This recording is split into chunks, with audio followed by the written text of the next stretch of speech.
Have you ever felt kind of adrift in the modern world just looking for a compass? Well, what if I told you that a guide to a deeply meaningful life has been around for over 1,600 years, and it's filled with these epic stories of kings and demons and sages? Let's dive in and explore this ancient wisdom together. So, what we're looking at here is the sutra collected by Saṅgharakṣa. It's this ancient Buddhist text translated into Chinese way back around the 4th century. But here's the thing, it's not just a dusty old book of rules. Think of it more like a roadmap, a real adventure story for the spirit. It charts the journey of what's called a Bodhisattva. That's someone on the path to becoming a fully enlightened being, a Buddha. And the central question it asks is so incredibly relevant today. In a world that's constantly pulling us in a million different directions, what are the core virtues that can actually give our lives purpose and a real sense of direction? This ancient text has some pretty powerful answers. Every great journey, every great story starts with a call to adventure, right? But for the Bodhisattva, this call isn't some quest for treasure or for glory. No, it's a response to something much, much deeper. This profound and totally overwhelming sense of compassion. The whole journey kicks off when the Bodhisattva just stops and truly looks at the world. And what they see is suffering, not in some vague, abstract way, but in all its countless, specific, painful forms. And seeing all this sparks what the text calls great compassion, this unshakable decision to do something about it.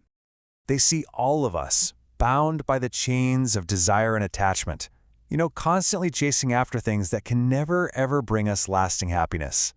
They see people just crushed under this heavy burden of physical and mental pain, feeling like there's absolutely no way out. They see so many of us lost in the darkness of ignorance and fear, just kind of stumbling through life without any light to guide the way. And they see all beings trapped in this endless cycle of birth and death, just repeating the same patterns of suffering over and over and over again. Now, when you're faced with that staggering reality, the Bodhisattva makes a great vow. I'm going to attain enlightenment for the sake of freeing everyone else. But a vow is just the beginning. To actually fulfill it, the Bodhisattva has to go on this series of trials, mastering a set of what are called perfect virtues. And the sutra explains these virtues through these incredible, almost mythological stories, starting with the one that's the foundation for all the others, truthfulness. So the first trial is mastering truthfulness. But this goes way beyond just, not telling lies. The text defines it as having a mind that is completely free from falsehood, a state where your word, it becomes this absolutely unbreakable bond. To show us what this really means, we get this amazing story about a guy named King Saddama. He's a good ruler, and after promising a reward to a man, he's suddenly snatched up by this terrifying flying demon. But the king doesn't fear for his own life. He actually starts weeping because he's afraid he might break his promise. The demon is totally stunned by this and asks him this question. It's a test of the king's very soul. I mean, think about this. The king is given a clear chance to escape certain death, but he chooses to fly right back into the clutches of a demon just to honor his word to a beggar.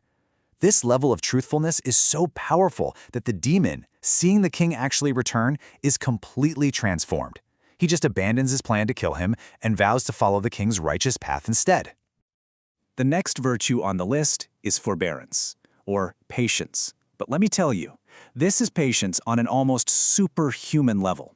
It's the ability to endure the worst possible harm without letting even a single thought of anger or revenge pop up in your mind. The text tells us about this cruel king named Kalanbu who stumbles upon a sage meditating in the forest. The king is suspicious, and he asks the sage what he's up to.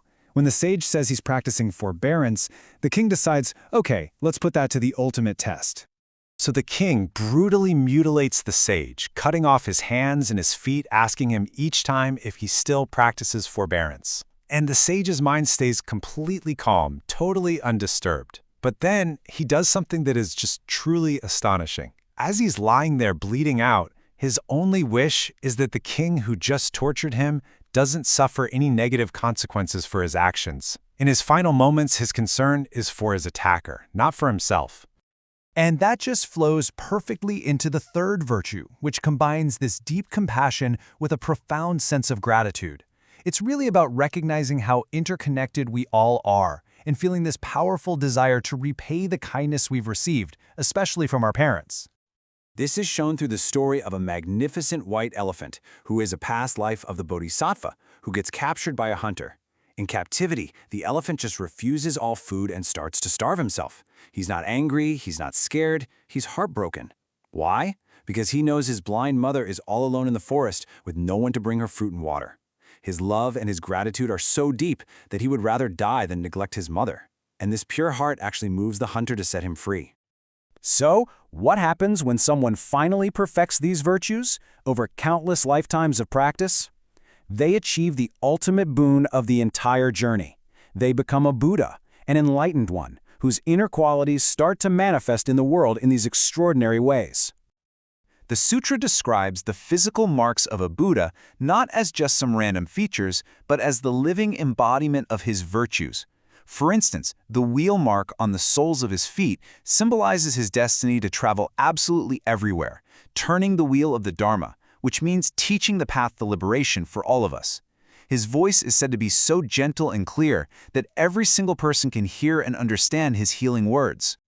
The text uses this beautiful metaphor to describe the effect an enlightened person has on people.